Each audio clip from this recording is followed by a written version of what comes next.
중국 동부 지방에만 자란다고 하는 이제 모소라는 대나무의 이야기 한번 들어보신 적 있으십니까? 모소 대나무라고 얘기하거든요.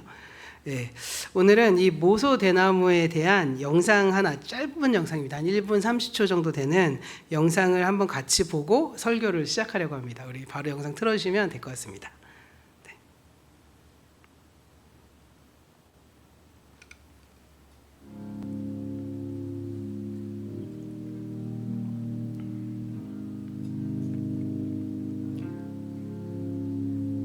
글씨가 안 보이죠? 3cm의 작은 싹을 4년간 틔운 데입니다. 5년째 되는 해에 드디어 밭에서 죽순이 자라기 시작하고요. 이후에 하루에 30cm가 넘도록 자라기 시작해서 6주가 되기 전에 15m 이상 자라난다고 합니다. 새싹을 틔운 이후 4년간 단 1cm도 더 자라지 못한 모소대나무는 어떻게 폭풍 성장할 수 있을까? 바로 4년의 시간 동안에 이 모소대나무가 엄청나게 크게 뿌리를 내리고 있기 때문에 위로는 자라지 않지만 밑으로 엄청난 뿌리를 내린다고 합니다. 죽순을 내리기도 전에 뿌리가 땅에 뻗어져서 그 거대한 뿌리망을 만들어내고 5년째가 되던 해에 그 뿌리망을 통해서 하루에 30cm 이상씩 폭발적으로 성장하는 것이 바로 이 모소대나무라고 합니다. 그러니까 그 4년의 시간 동안 성장하는 과정이 아니라 뿌리를 내리는 과정이었다라는 것이죠. 당장의 결과가 보이지 않는다고 포기하지 않고 묵묵히 당신의 기반을 살펴보면 언젠가 성장할 날이 올 것이다 라는 영상의 내용인데요. 네, 그렇습니다. 글씨 크기를 제가 생각을 못하고 영상을 했네요. 이 모소대나무라는 이 종은 우리나라에도 있긴 하더라고요. 검색해 보니까 뭔가 이렇게 극적이고 멋있는 영상을 찾아보려고 했는데 별로 없어서 이 설명에 치중하는 영상을 찾았는데 제가 글씨 크기를 깜빡하고 염두지 못했습니다. 이 대나무는 심은 후에 4년 동안 싹을 내지 않고요. 땅속으로만 뿌리를 뻗는다고 합니다. 그래서 다른 나무 같으면 이미 결실이 자라나서 수확을 해야 할 시기임에도 불구하고 이 모소대나무를 심은 땅 위에는 4년 동안 이제 그 안에 약간의 싹만 있다는 거죠. 그런데 5년째가 되게 되면 갑자기 자라나기 시작하는데 하루에 30cm에서 40cm씩까지 자라서 6주 안에 15m까지 자라는 빽빽한 대나무 숲을 이루는 것이 바로 모소대나무라고 하더라고요. 하루에 30cm, 40cm씩 자라는 모습을 상상해 보면 기가 막히겠죠. 6주 만에 15m를 자라니까 엄청나게 빠른 속도로 자란다라고 생각할 수 있을 것 같습니다. 그러나 실상 이 짧은 시간에 그렇게 큰 대나무가 자라는 것이 아니라 5년이라는 시간이 걸리고 난 뒤에 그러한 성장을 하는 것입니다. 뿌리를 내리는 4년 동안 전혀 자라지 않는 것처럼 보이지만 사실은 땅속에 수십 미터씩 뿌리를 내려서 이 눈에 보이지 않는 성장을 계속해 가고 5년째 눈에 보이는 성장을 준비해 가는 것이 바로 이 모소대나무의 모습이어서요. 이 모소대나무에 대한 예화는 사실상 어떤 교회도 그렇고 어떤 공동체가 기반을 다지면서 그 폭풍 성장을 위한 어떤 준비 과정을 설명할 때 많이 사용되는 예화이기도 합니다. 우리의 인생에도 이 길게 또는 짧게 뿌리를 내리면서 이 좀처럼 싹이 보이지 않는 답답한 시간들이 진행될 때가 있죠. 네, 오늘의 말씀은 바로 그런 경험 속에 있는 사람들에게 주시는 이 하나님의 말씀이기도 하고 또 저 개인적으로도 이제 좀 있으면 이제 1년차 목회를 진행하고 있는 저에게도 위로가 되고 도전이 되는 말씀이 아닌가 생각해 보게 됩니다. 오늘 말씀은 이렇게 시작하는데요. 1절의 말씀을 우리 화면을 보시면서 우리 함께 읽어보도록 하겠습니다. 예수께서 그들에게 항상 기도하고 낙심하지 말아야 할 것을 비유로 말씀하여. 네, 예수님께서 제자들에게 비유로 말씀해 주시는데요. 그 주제가 무엇이냐? 늘 기도하고 낙심하지 말아야 할 것을 가르쳐주기 위함이다 라고 말한 것입니다.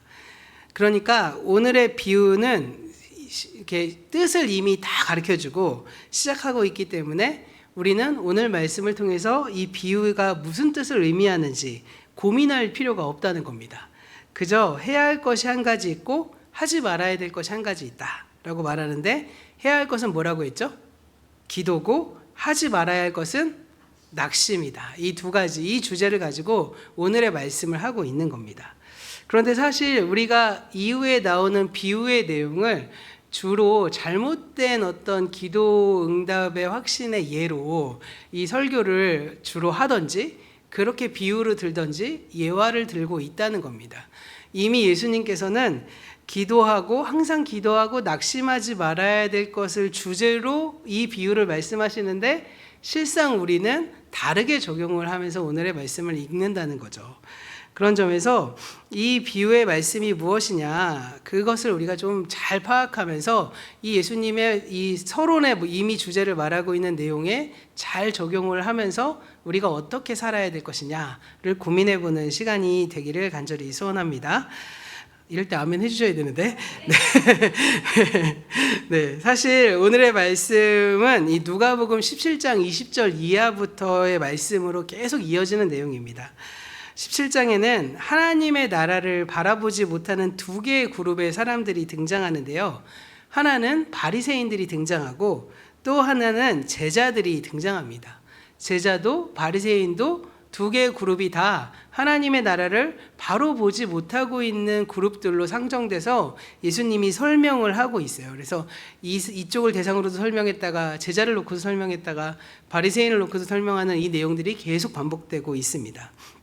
그러면 17장 20절에서 말하고 있는 이 두 그룹의 사람들의 특징이 무엇이냐라고 했을 때, 바리새인들은 이 땅의 삶에 함몰되어서 땅의 것을 추구하며 살아가기 때문에 하나님의 나라를 볼 수 없는 존재들로 그려지고 있다는 겁니다. 반면에 제자들은 고난의 삶 한가운데 살아가고 있어서 미래에 이루어질 하나님의 나라를 갈망하면서 살다 보니까 거짓된 정보에 유혹되기 쉬운 존재가 된다는 것입니다. 그러니까 어떠한 사람들이 하나님이 여기 있다 그러면 우르르 몰려가고, 아니야 하나님 나라 저기 있어 그러면 우르르 몰려가는 그런 어떤 거짓된 정보에 쉽게 끌려가게 돼서 항상 낙심에 빠지게 되고 항상 힘들어지는 사람들의 모습, 이것이 바로 제자들의 모습이라는 것이죠.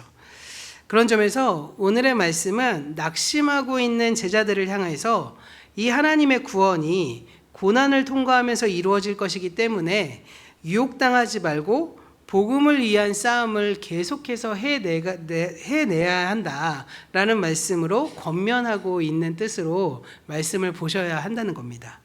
그런 점에서 오늘의 말씀은 그러한 제자들에게 주신 말씀의 연속이라고도 할 수 있겠죠.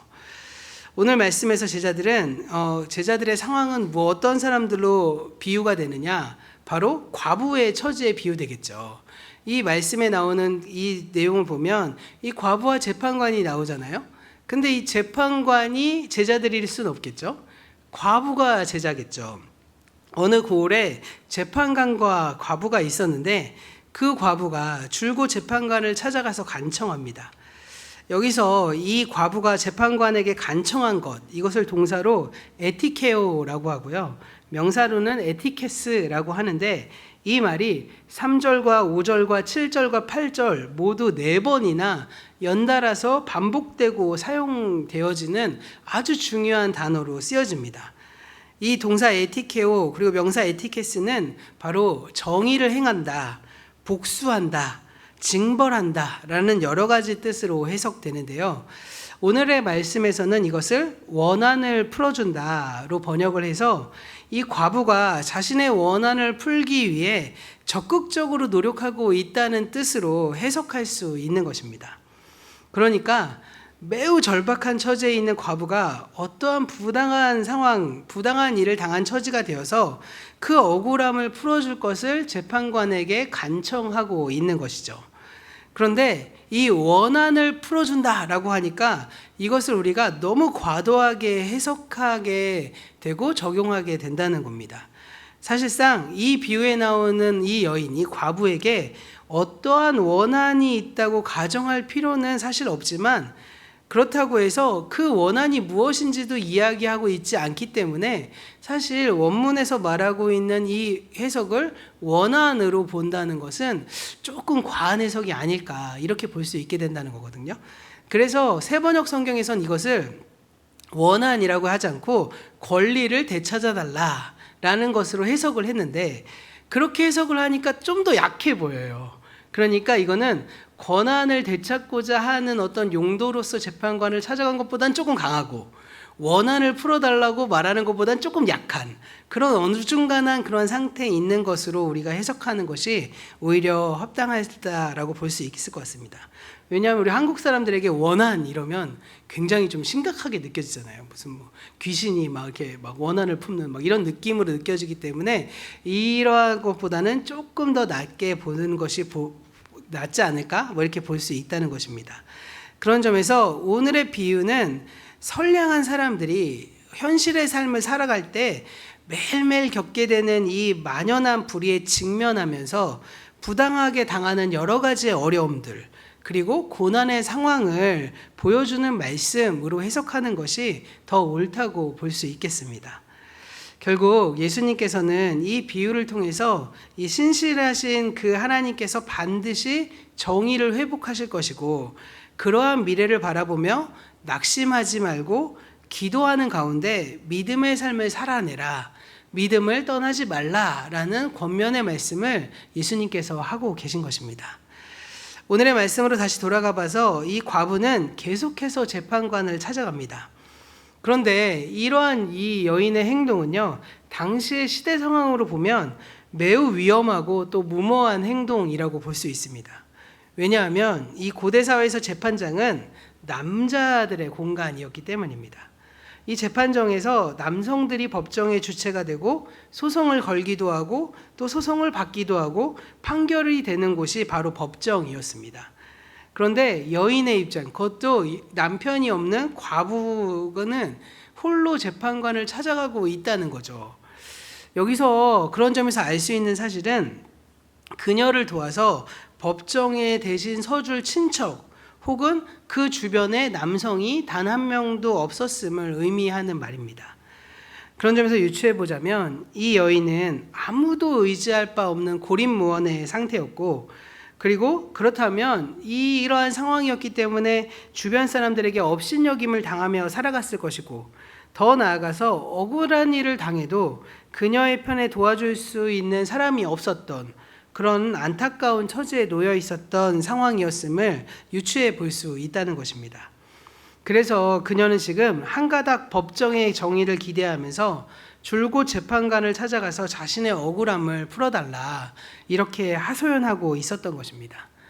그런데 3절 말씀을 보면 그녀가 했던 방식이 공적인 재판을 신청해서 소송을 건 것은 아니었다라는 것을 우리가 알 수 있는데요.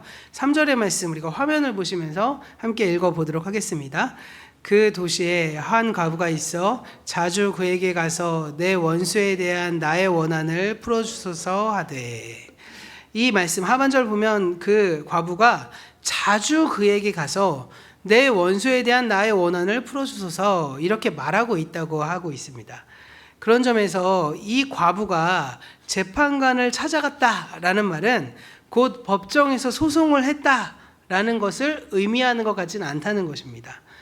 방금도 설명드렸지만 당시의 상황은 이 법원에서 법으로 소송을 걸고 이 소송에 대한 판결을 받고 판결에 대한 변론을 하고 이 모든 것들은 남자들로만 이루어졌기 때문에 이 여인이 자신의 어떤 원한과 부당함을 해소하기 위해서 법정에 나가서 했다기보다는 그냥 개인적으로 재판관의 집에 찾아가서 그 문을 두드리면서 재판관님 제 말 좀 들어주달라. 저의 억울함을 좀 들어주세요. 뭐 이렇게 이야기하지 않았을까라고 생각해 보게 되는 것입니다. 그러니까 원고와 피고가 팽팽히 맞서는 가운데 소송이 길게 진행되고 있는 그런 상황이 아니라는 겁니다. 그것도 아니면 지금 과부가 스스로의 힘으로 상급법원에 항소를 해서 재판을 이어가는 상황이라고 보기도 어렵습니다. 왜냐하면 그럴 만한 처지가 못 되었기 때문입니다. 그런 점에서 또 한 가지 우리가 생각해 볼 수 있는 사실은 무엇이냐? 당시의 사법과 행정의 시스템을 우리가 조금 생각하고 또 오늘 말씀을 적용해 보실 필요가 있습니다. 예수의 시대 이때만 하더라도 사법과 행정은요 엄격히 구분되지 않는 시대였습니다. 예를 들어서 사복음서 뒷부분에 나오는 그 예수님의 순환 이야기를 보면 예수님을 재판하고 있는 사람들 모두가 다 전문 판사들이 아니잖아요.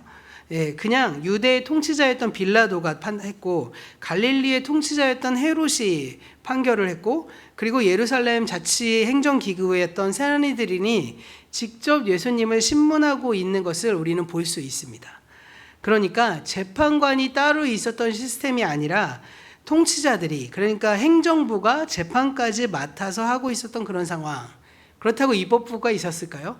입법부도 크게 없었겠죠. 그러니까 통치자들이 자신의 권한을 사용해서 재판도 하고 통치도 하는 그러한 상황에 처해 있었다라고 볼 수 있었을 것입니다. 마찬가지로 이 과부가 찾아간 재판관도 그렇다면 오늘처럼 행정부와 사법부가 독립되어 있고 또 자신의 억울함을 재판부에 고소하고 또 억울함을 호소하기 위해 그 사법부의 판사를 찾아갔다기보다는 이 재판관을 겸하는 동네의 통치자, 그러한 사람, 이 사람을 개인적으로 찾아갔던지 아니면 유대인이었다면 랍비에게 찾아가서 이 선생님 제 얘기를 좀 들어주시고 억울함을 풀어주십시오 라고 호소하고 있는 상황으로 보여진다는 것이죠. 계속해서 찾아가서 억울함을 호소하고 그 애를 귀찮게 하고 있었던 상황이었다는 것입니다. 그러면 이 재판관은 어떤 사람이었을까요? 2절은 이 재판관을 이렇게 설명하는데요. 2절의 말씀도 함께 읽어보도록 하겠습니다. 이르시되 어떤 도시에 하나님을 두려워하지 않고 사람을 무시하는 한 재판장이 있는데 그는 어떤 사람이라고 그랬죠? 하나님도 두려워하지 않고 사람도 존중하지 않는 그러한 사람이었다는 겁니다. 이 사람이 만약에 랍비였다면 굉장히 어마어마한 사람이었겠죠. 그런데 그 사람이 그 유대인의 어떤 통치 시스템으로 보면 지방의 그 지역에서 그 사람들을 다스리고 케어하는 건 보통 회당에서 했던 일이었고 그 회당에서 중심 축을 담당하고 있던 사람들은 회당장이었고 그들을 랍비라고 보통 불렀거든요. 그러니까 종교 지도자였을 겁니다. 그런데 그가 하나님도 두려워하지 않고 사람도 존중하지 않는 그러한 사람이었다는 것입니다. 그런데 그 내용을 쭉 보면 이 과부가 찾아간 재판관이 뭐 그렇다고 해서 적극적으로 나쁜 짓을 하는 사람으로 보이지는 않습니다. 하지만 그는 단순히 적극적으로 정의를 세우는 일에는 관심이 없고 그저 일반적인 기득권의 관심에 따라서 살아가고 있을 뿐이었다는 것이었겠죠. 이는 마치 나사로를 문 앞에 방치해둔 부자처럼 이 재판관은 억울한 과부를 그냥 귀찮게 여기고 두었을 뿐이었다라는 것입니다. 때때로 법을 아는 힘 있는 사람들은 이 힘도 없고 법도 모르는 사람들을 법정에서 유린할 때 이 재판관이 그저 법정의 관습에 따라 힘 있는 사람의 손은 들어주고 힘없는 사람의 그 요청은 외면하는 뭐 그 정도의 수준의 사람이었던 것으로 보여진다는 것이죠. 또한 이 재판관은요 의도적으로 과부의 재산을 빼앗는다거나 아니면 힘으로 억압하지도 않고 있습니다. 오히려 3절에서 말하는 것처럼 이 과부의 적대자는 따로 있기 때문입니다. 그런 점에서 오늘의 비유에서 이 과부는 제3의 인물로부터 어떤 억울한 일을 당했고 이제 재판관에게 찾아가서 정의를 되찾아달라라고 간청하고 있는 것입니다.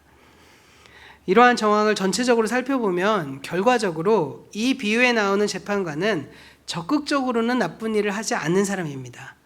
그렇다면 이 사람은 세상의 관점으로 보면 어떤 사람으로 판단될까요? 평범한 사람 아니겠습니까? 그냥 일반적인 사람을 뜻하는 말이기도 하겠죠. 사실상 성경에서 말하는 그 교만이라는 것, 죄라는 것은 하나님을 중심에 두지 않고 사는 사람들이 바로 자기 중심성을 가지고 있는 사람들이 죄인이기 때문에 그냥 하나님도 두려워하지 않고 사람을 무시하는 그 사람이 바로 일상적인 사람의 모습이고 그것이 바로 하나님을 떠난 사람의 모습이라는 거죠. 그래서 그러한 사람은 세상의 관점으로 볼 때도 지극히 평범한 사람이라고도 볼 수 있을 것 같습니다. 그렇지만 2절 말씀에서 예수님은 그 재판관을 가리켜서 하나님도 두려워하지 않고 사람을 무시한다, 이렇게 지금 단언하고 있다는 것입니다. 심지어 4절에서는 자기 자신이 그 사실을 스스로 인정하기까지 합니다. 결정적으로 예수님은 6절에서 이 재판관을 불의한 재판관이다, 이렇게 말씀한 것이죠. 여기서 우리가 알 수 있는 사실이 분명히 있습니다. 꼭 나쁜 일을 해야만 불의한 사람이 되는 것이 아니라는 겁니다. 정의를 세워야 할 힘과 책임을 가지고 있어야 할 사람이 정의에는 무관심하고 억울한 일을 당하는 사람들을 모른 채 하면 그는 하나님이 보시기에 불의한 사람이 되는 것이고요. 더 나아가서 더 확장시켜보면 하나님의 주되심을 인정하지 않고 자기가 자기 인생의 주인이라고 주장하고 그대로 살아가는 모든 사람들이 모두가 불의한 인생을 살아가는 사람들이라는 것입니다. 그러나 그렇게 정의에 무감각한 이 재판관도 이 과부의 끈질긴 호소 앞에 결국 태도를 바꾸게 됩니다. 4절과 5절의 말씀, 우리 화면을 보시면서 함께 읽어보도록 하겠습니다. 그가 얼마 동안 듣지 아니하다가 후에 속으로 생각하되 내가 하나님을 두려워하지 않고 사람을 무시하나 이 과부가 나를 번거롭게 하니 내가 그 원한을 풀어주리라. 그러지 않으면 늘 와서 나를 괴롭게 하리라 하였느니라. 네, 5절 마지막에 나오는 이 늘 와서 나를 괴롭게 하리라 라는 이 말은 헬라어로 휘포피아조라는 동사를 번역한 말인데요. 원래 이 괴롭게 한다, 휘포피아조라는 말은 격투장에서 사용되는 말이라고 해요. 그러니까 본래 뜻은 상대방을 때려서 눈에 멍이 들게 하는 상태, 이것을 바로 휘포피아조라고 합니다. 그러면 이 과부가 앙심을 가지고 말을 안 들어주니까 몰래 있다가 이 재판관의 이 눈을 가격한다는 뜻일까요? 그런 뜻은 아닌 것 같습니다. 그 다음 장을 넘겨주시면 이 늘 와서 나를 괴롭게 하리라 라는 맥락으로 다시 한번 번역을 한번 제가 이렇게 정리를 좀 해봤는데, 방금 설명드렸듯이 눈에 멍이 들게 할 것이다 라는 뜻이잖아요. 그러면 이것을 정리해 보자면, 만일 내가 그녀의 청을 들어주지 않으면 그녀가 나를 자꾸 찾아와서 나를 때려 눕힐 것이다. 나를 귀찮게 해서 내가 넉다운 될 것이다. 어떻게 보면 직역하면 내 눈을 때려서 병들게 할 거다. 이 정도로 귀찮게 할 거다라는 뜻으로 말을 하고 있다는 것입니다. 물론 이 여인이 지금 물리적으로 그에게 가해를 입힐 가능성은 거의 없겠죠. 결국 이 말 속 안에는 이 재판관이 이 사태를 지금 어떻게 느끼고 있는가 하는 점을 지금 말해주고 있는 것입니다. 그러니까 지금 이 재판관은 그녀의 행위가 매우 결연하고 매우 절박하다는 것을 느끼면서 자기 보호를 하지 않으면, 보호 조치를 취하지 않으면 안 될 상황에까지 처해졌다. 이 여인이 아주 원한을 아주 깊게 맺어서 저 사람에게 원한을 가지고 있는 걸 나에게 그 원한으로 돌릴 수도 있겠다. 그러니까 귀찮더라도 그녀의 청을 좀 들어줘야 하지 않을까. 그래서 그녀에 대한 두려워하는 마음이 생기게 되고, 그래서 그녀의 청을 지금 들어주려 하는 것입니다. 자, 여기까지가 이제 오늘의 말씀의 내용인데요. 다시 오늘 처음 말씀으로 한번 돌아가 보죠. 예수님의 제자들이 하나님 나라에 대해서 쉽게 현혹되고요, 종종 낙심하면서 어려운 상황에 처해지다 보니 그들은 늘상 하나님의 그 소망을 가지고 살아가다 보니 저기서 하나님의 나라, 저기서 메시아, 저기 그리스도 하면 그것에 기웃기웃하면서 낙심하고 실망하는 일이 많아지는 사람들이었다는 겁니다. 그런 제자들에게 예수님은 늘 기도하고 낙심하지 말아야 한다는 뜻으로 오늘의 비유를 하신 것이죠. 그런데 6절의 말씀은 예수님께서 이렇게 결론을 짓고 있는데, 6절 말씀도 우리가 화면을 보시면서 함께 읽어보도록 하겠습니다. 주께서 또 이르시되 불의한 재판장이 말한 것을 들으라. 그러면 이 제자들은 불의한 이 재판관이 넌덜머리가 나고 귀찮아지고 심지어 두려워할 정도로 졸라대야 그의 기도가 응답된다고 지금 예수님이 말하고 있는 걸까요? 그런 걸까요? 종종 이 많은 교회에서 이 말씀을 가지고 기도를 포기하지 말고 아주 구체적으로 끈질기게 철야기도, 작전기도, 금식기도, 일천번제 뭐 이런 여러 가지 방법을 동원해서 하나님 앞에 졸라대듯 기도하는 것이 바로 기도의 응답의 방식이다. 이렇게 가르쳐 주는 경우들이 많습니다. 제가 청년 때도 그러한 내용들의 어떠한 이야기들을 많이 듣고 살았거든요. 저희 어머니가 자주 하는 말이 있습니다. 기도가 쌓이지 않아서 그래. 이런 얘기 많이 듣습니다. 기도라는 것이 마일리지처럼 쌓여서 어느 정도 쌓여야 땡 하고 응답되는 게 기도의 응답일까요? 우리는 가끔씩 아닌데도 우리 마음속으로 그래야 하지 않을까? 이런 생각을 하게 되지 않습니까? 제가 어린 시절에 들었던 청년 담당했던 목사님의 예화를 아주 인상 깊게 들었던 기억이 나는데요. 옛날에는 하나님의 나라를 천국이라고도 말했고 천국을 천당이라고도 말했잖아요. 네, 그래서 천당이라는 그 말을 듣고 그 목사님이 어린 시절에 이 천당이 1당, 2당, 3당, 4당에서 천당까지 올라가야 천당인 줄 아셨대요. 어린 시절에. 그러다 보니까 그러니까 자신이 착한 일을 하면 마일리지 쌓이듯이 1000개의 당까지 올라가야 천국에 갈 수 있다. 이렇게 어린 시절에 착각을 하고 자기 스스로 내가 뭐 할머니 뒤에 리어커를 밀어주면 오늘 뿌듯했어. 3당 플러스. 근데 친구랑 싸워. 마이너스 2당. 뭐 이런 식으로 자기가 이렇게 했다고 하시더라고요. 저는 그 목사님이 사실인지 지어낸 이야기인지 어디서 읽은 건지 잘 모르겠습니다. 근데 이제 이 목사님이 아무리 노력해도 300당 이상 안 올라가더래요. 너무 스트레스를 받아서 언제 천당까지 올라가나 고민을 했는데 이분이 이제 어느 날 이제 잠을 자고 있는데 갑자기 꿈에 천국의 야곱의 사다리처럼 계단이 쫙 나오고 저 밑에 그 베드로가 그 문을 지키고 있으면서 그 위에 이렇게 조그만 간판이 이렇게 보여지는데 큰 간판이겠죠. 쭉 멀리서 보니까 숫자 1000 쓰고 당 이렇게 써 있었대요. 그래서 이분이 내가 이제 그 천당에 올라갈 수 있나 하고 막 계단을 막 열심히 올라가는데 그 천당 밑에 조그만 글씨 하나가 보이더랍니다. 뭐라고 써 있는지 아세요? 999당 이하 지옥 이렇게 써 있답니다. 그래서 깜짝 놀라서 깨어났다. 저는 그때는 진실이라고 믿었거든요. 근데 아무리 봐도 어디서 긁어오신 것 같다는 생각을 지울 수가 없습니다. 이렇게 기가 막힌 꿈을 꿀 수 있을까? 근데 우리가 기도 응답을 하거나 하나님과의 관계를 이러한 방식으로 생각을 하는 경우들이 적지 않다는 거예요.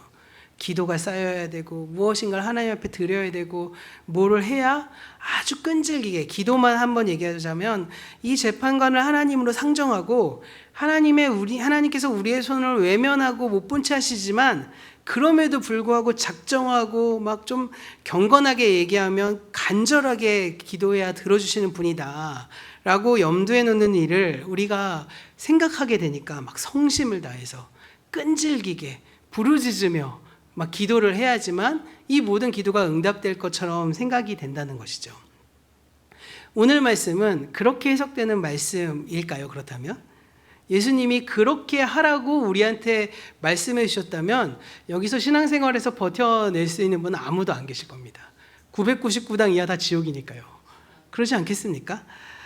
과부와 재판관의 비유를 들려주신 예수님께서 이후의 말씀을 통해서 이 비유가 무슨 의미인지에 대해서 더 정확히 설명해 주시는데 바로 7절과 8절의 말씀입니다. 그리고 화면을 보시면서 7절과 8절 말씀 함께 읽어보도록 하겠습니다.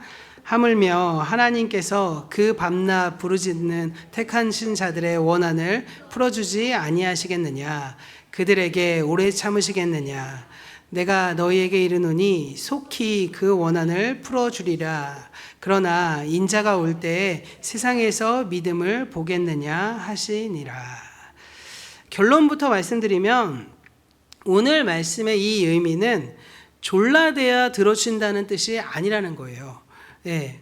여기서 중요한 단어가 하나 나오는데 바로 7절 말씀에 나오는 하물며라는 뜻입니다. 하물며. 그러니까 하나님은 불의한 재판관이 아니시라는 거죠. 불의한 재판관도 그렇게 해서라도 여인의 소원을 들어주는데 하물며 이렇게 예수님이 말씀하시는 겁니다. 그러니까 이렇게 말씀을 읽어야 한다는 것이죠. 정리해 볼게요. 앞에 살펴본 것처럼 이 비유의 맥락은 분명합니다. 이 비유에 나오는 여인은 고난 가운데 종종 억울한 일을 경험하면서 하나님께 부르짖는 제자들입니다. 하나님께서 택한 백성들의 처지를 보여주시는 그 모습을 과부의 처지에 상정해서 예수님께서 말씀하고 계십니다. 그렇다면 이 말씀의 초점은 예수님이 우리의 고통을 알고 계신다는 거예요. 우리의 아픔을 알고 계신다. 그분은 불의한 재판관이 아니라서 우리의 아픔, 우리의 상황, 우리의 모든 것을 다 알고 계시는 분이시다는 겁니다. 그렇다면 이 말씀의 초점은 무엇이겠습니까? 우리의 모든 것을 다 알고 계시기 때문에 우리를 그대로 버려두지 않으신다는 겁니다. 우리의 삶에 개입하시고 그 고통을 해결해 주시는 분이 바로 우리의 아버지 되시는 하나님이시다. 그 하나님을 신뢰하고 낙심하지 말고 기도해라.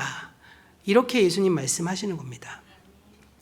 그런 점에서 오늘의 말씀은 기도 응답을 받기 위해 밤낮으로 부르짖어야 한다는 그런 뜻이 아니라 하나님에 대한 그 신뢰, 하나님에 대한 믿음의 집요함이 우리에게 있어야 한다는 것이죠. 다른 거 기도를 막 성심을 다해서 쌓아서 하나님 앞에 기도가 채워지는 것이 중요한 것이 아니라 그분을 신뢰해라. 그분을 믿어라. 너가 열심히 기도하는 것도 너 혹시 그분 자체를 못 믿어서 기도하는 거 아니니? 이렇게 예수님께서 오히려 말씀하고 있지 않겠습니까?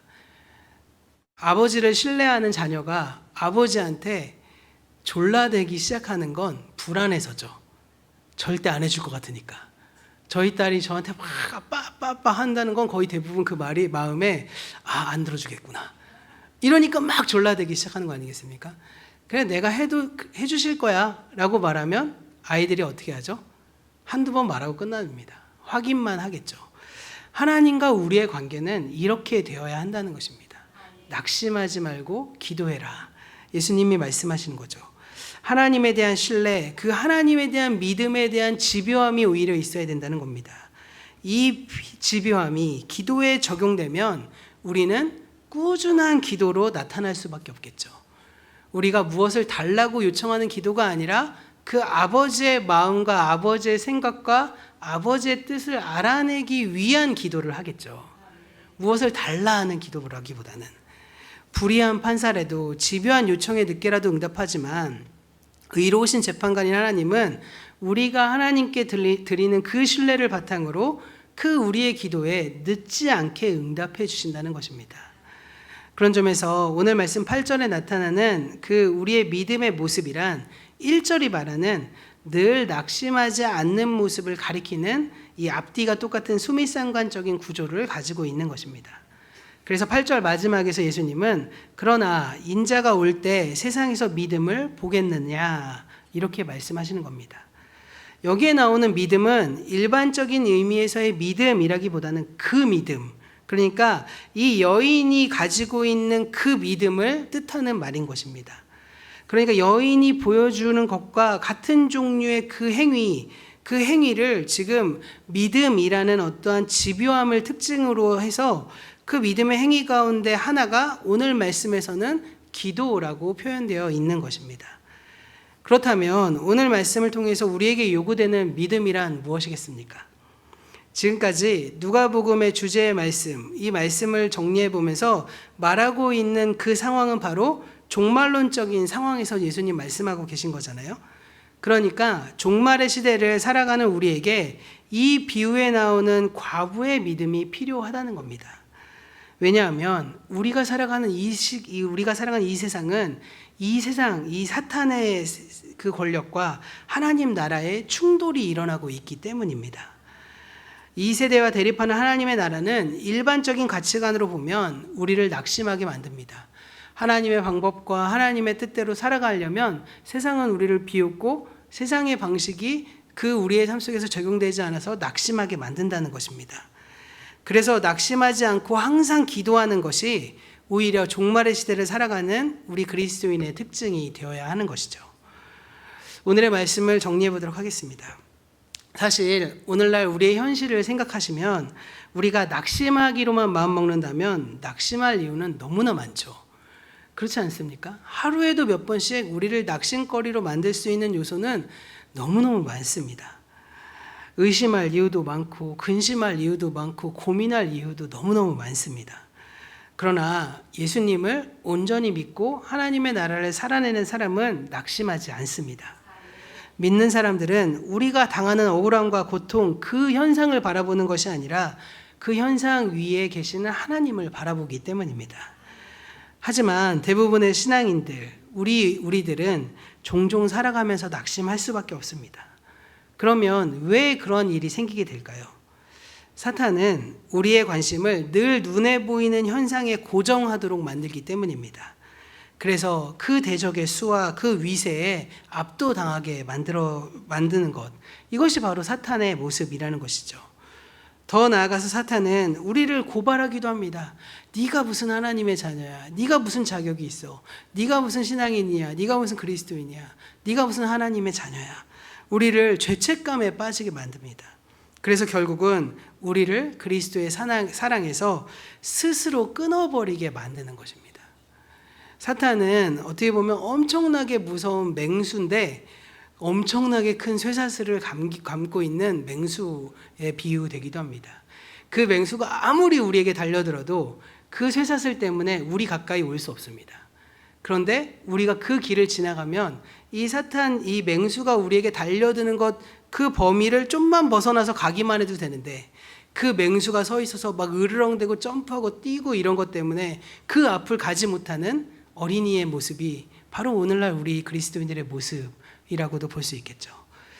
그래서 하나님이 나를 버리셔서 이 공경에 빠뜨려버리게 만드시는구나 생각하게 만들고, 심지어 나를 대적의 손에 넘겨주신 것은 아닌가라고 착각하며 절망하게 만듭니다.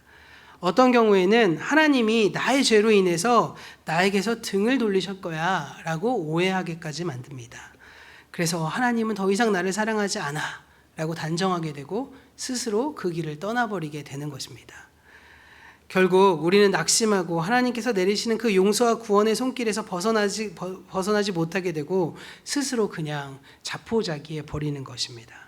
하지만 앞에서 설명드렸지만 4년 동안 싹이 자라나지 않는 모소대나무처럼 땅 위에 아무런 변화가 없을지라도, 심지어 그 기간이 너무나 오래 걸린다고 생각할지 모르겠지만 그럼에도 불구하고 우리는 낙심하지 말아야 한다는 것입니다. 왜냐하면 그것은 하나님께서 우리에게 무관심하거나 버리신다는 신호가 아니라 우리의 믿음의 뿌리가 점점 커가는 시간이기 때문입니다. 하나님은 우리의 각 사람과 우리의 가정 그리고 우리의 교회에도 땅속으로 보이지 않는 깊은 뿌리를 뻗게 하시고 우리에게 다가올 건실한 성장을 준비하고 계신다는 것, 이것을 우리는 잊지 말아야 한다는 것입니다. 그래서 우리가 해야 할 일은 무엇입니까? 낙심하지 말고 기도해야 한다는 것입니다. 제가 청년 때 담당했던 목사님의 어떤 조언을 들으면서 되게 도전받은 이야기가 있는데, 그 목사님이 뭐라고 조언했냐면 그 새 생명 같은 반 같은 것들을 끝내고 난 다음에 이런 얘기를 하시거든요. 이게 신앙생활의 연수가 아무리 길다고 하더라도 돌아오는 그 기간, 돌아와서 하나님께로 나아가는 사람은 돌아오는 과정은 동일할지라도 돌아오고 난 다음에 주님께로 가는 사람은 시간의 속도가 천차만별이다. 어떤 사람은 달려가고 어떤 사람은 기어가고 어떤 사람은 제트기 타고 간다. 이런 얘기를 했습니다. 그것은 무엇입니까? 우리가 그 하나님께 온전히 돌아와서 돌아오는 그 기간 동안에 믿음의 뿌리가 깊게 뿌려지면 이 대나무처럼 막 6주간에 15m도 자라나는 거고, 어떤 사람은 그 뿌리가 깊지 못하면 평생을 거쳐서 한 걸음 두 걸음밖에 걸어가지 못하는 삶을 살아갈 수도 있게 된다는 것입니다. 그런 점에서 우리가 해야 할 일은 무엇이냐? 우리의 믿음의 그 뿌리의 깊이를 더해가는 일들을 쉬지 않고 하셔야 한다는 것입니다. 그것이 바로 낙심하지 말고 기도해야 하는 모습이라는 것이죠. 기도하되 기도를 믿는 것이 아니라 하나님을 믿으며 기도하셔야 되는 겁니다. 기도를 쌓는 것으로 마일리지를 쌓는 것이 아니라 주님과 더욱더 가까이 하기 위해 기도하시고 주님의 뜻을 알기 위해 기도하시고 주님과 관계 맺기 위해 기도하는 것, 이것이 바로 우리의 자세라는 것입니다. 그렇게 기도할 때 하나님은 우리의 삶에 개입하십니다. 하나님이 우리의 고통과 억울함을 이미 다 알고 계시기 때문입니다. 그리고 더 나아가서 하나님께서 그분의 섭리에 따라 그분의 방법으로 해결해 주십니다. 낙심은 선택입니다. 누가 그러더라고요. 상처받는다 이런 얘기 하잖아요. 상처를 그 사람이 받는다는 거예요. 상처가 오면 안 받으면 그만인데 상처를 그 사람이 받으니까 상처받는 거 아니냐고. 어떻게 보면 맞는 말일 것 같습니다. 우리가 하나님을 신뢰하기로 작정됐다면 우리 앞에 다가오는 그 수많은 상처에 낙심하는 것이 아니라 오히려 상처를 치면서 주님께로 나아가는 저와 여러분 되기를 간절히 소원합니다. 그리고 그 하나님의 이끄심에 따라 기도하기를 선택한다면 더 이상 낙심을 선택할 여지는 없을 것입니다. 우리가 오늘 말씀을 통해서 낙심이란 사탄이 주는 것임을 깨달으면서 하나님을 선택하는 저와 여러분 되기를 간절히 소원합니다. 그럴 때 다시금 말씀드리지만 하나님께서 해결할 것입니다. 아버지의 마음을 움직일 줄 아는 그 그리스도인들의 끈질긴 믿음, 그 하나님에 대한 신뢰가 기도로 나타날 때 세상의 불의와 권력의 벽을 넘어설 수 있음을 기억하면서 우리 남아있는 한 주간의 삶 속에서도 낙심하지 마시고 오직 하나님을 신뢰하면서 믿음의 기도를 올려드리는 저와 여러분 되기를 주님의 이름으로 간절히 축원합니다. 기도하겠습니다.